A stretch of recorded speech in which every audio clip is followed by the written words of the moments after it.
মুসলমান বাবাজি, গভীর মনোযোগ। আপনার আমার নবী মুহাম্মদুর রাসূলুল্লাহ সাল্লাল্লাহু আলাইহি ওয়াসাল্লাম একদিন গাছের নিচে শুয়ে আছেন।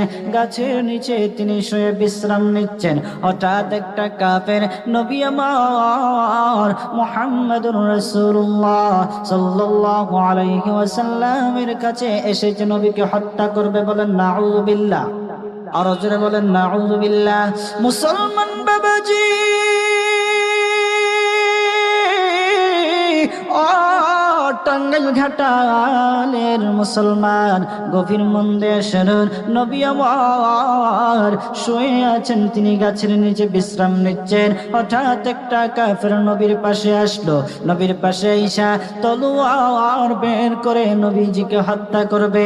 মনে মনে বলতেছে, এবার আমি মুহাম্মদকে পেয়েছি, মুহাম্মদের মাথা দ্বিখণ্ডিত করে ফেলবো।